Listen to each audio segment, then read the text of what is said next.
आज हम पाल वंश के विषय में बात करेंगे और इनके शासक के विषय में जानकारी प्राप्त करेंगे और इनके शासक के कुछ महत्वपूर्ण कार्यों को भी देखेंगे। ठीक है, तो सबसे पहला शासक, इनके संस्थापक जो है पाल वंश के गोपाल, इनके विषय में बात करेंगे। गोपाल किसी शाही परिवार से संबंध नहीं रखता था। बंगाल में 750 ईस्वी के आसपास अराजकता फैल गए थे। ठीक है, फैल गया था। तो वो अराजकता फैल गया था, तो लोगों के द्वारा एक व्यक्ति को नियुक्त किया गया, चुना गया शासक के रूप में, जिसका नाम था गोपाल। गोपाल किसी शाही परिवार से नहीं चुना गया था।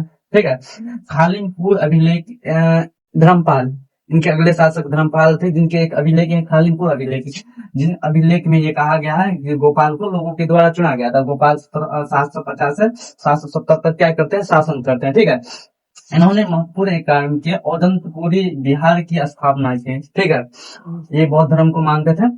उसके बाद आता है धर्मपाल का समय। धर्मपाल का समय आता है 770 से 810 ईस्वी तक।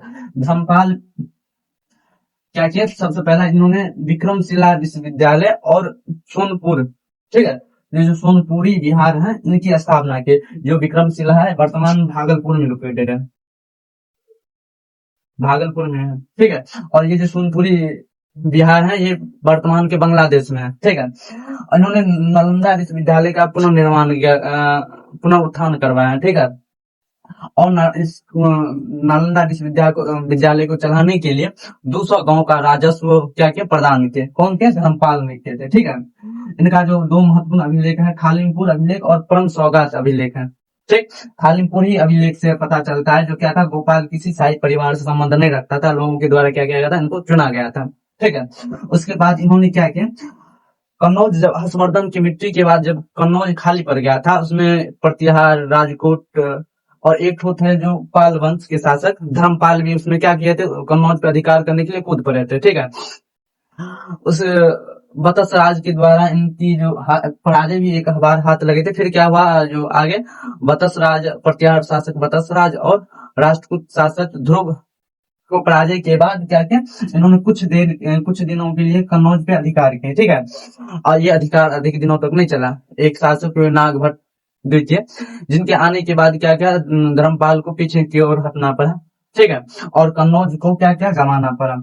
उसके बाद समय इन्होंने अपने समय में कुछ उपलब्धि या उपाधि भी धारण की थी, जैसे किए थे। जो उपाधि है परम भट्टारक की, परमेश्वर की, और धीराज की उपाधि धारण किए थे। एक तो था उत्तरापत स्वामी की उपाधि। उत्तरापत स्वामी की उपाधि इन्होंने स्वयं ने, एक गुजराती कवि हुए जिन्होंने इनको उत्तरापत स्वामी की उपाधि दिए थे। ठीक है, अब समय आता है देवपाल का। तो देवपाल 810 ईस्वी से 850 ईस्वी तक शासन किए। ठीक है, देवपाल के सबसे पहले क्या किया, इन्होंने मुंगेर राजधानी स्थानांतरण किया। ठीक है, मैंने मुंगेर को अपना राजधानी बनाया।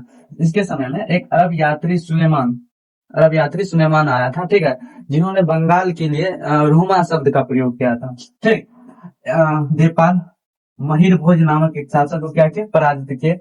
और जावा के जो वर्तमान इंडोनेशिया के जावा थे, वहां के शैलेंद्र वंशी शासक, जिनका नाम था बालपुत्र देव, ठीक है, के अनुरोध पे नालंदा में एक बिहार की स्थापना करने की क्या दी थी, अनुमति दी थी। ठीक है, और अनुमति के बाद इन्होंने 5 गांव का राजस्व उनको दान में दिया। ठीक है, उसके बाद समय आता है महिपाल का।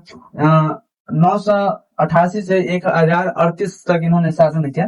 ठीक है, इनको पाल वंश के द्वितीय संस्थापक के रूप में देखा जाता है। ठीक है, किनको, तो महिपाल को, क्योंकि देवपाल के बाद वैसा कोई योग्य शासक आया नहीं। ठीक है, उसके जो महिपाल था, इनको चोल वंश के शासक एक थे राजेंद्र चोल प्रथम। ठीक है, राजेंद्र चोल प्रथम ने इनको पराजित किया और वहां से गंगा जल लेके गए और गंगई चोलपुरम नामक एक शहर की स्थापना की। ठीक है, गंगई चोल उपाधि धारण किए थे। कौन, राजेंद्र चोल। किसको पराजित किया था, तो पाल वंश के शासक महिपाल को। ठीक है, जो महिपाल है, इन्होंने एक अतिश या दीपंकर नामक जो बौद्ध विद्वान थे, इनके नेतृत्व में एक बौद्ध मंडल तिब्बत भेजे। ठीक है, कहाँ भेजे, तिब्बत। जो दीपांकर अतिश जो या शांति रक्षित जो विद्वान थे, बौद्ध विद्वान, ये विक्रमशिला विश्वविद्यालय से संबंधित है, जिसकी स्थापना धर्मपाल ने किया था। ठीक है, उसके बाद रामपाल का शासन आता है, ये सब उतना योग्य शासक नहीं था। अंतिम शासक था मदन पाल। मदन पाल 1144 से 1162 तक शासन किए, ठीक है। इनको विजय सेन ने पराजित किया और पाल वंश के अंत करके सेन वंश की स्थापना किया, ठीक है। कौन? तो विजय सेन। तो पाल वंश के अंतिम शासक कौन था? मदन पाल। इसके बाद पाल वंश क्या होता है? समाप्त हो जाता है और बंगाल में एक नया वंश के उदय होता है जिसका नाम था सेन वंश, ठीक है।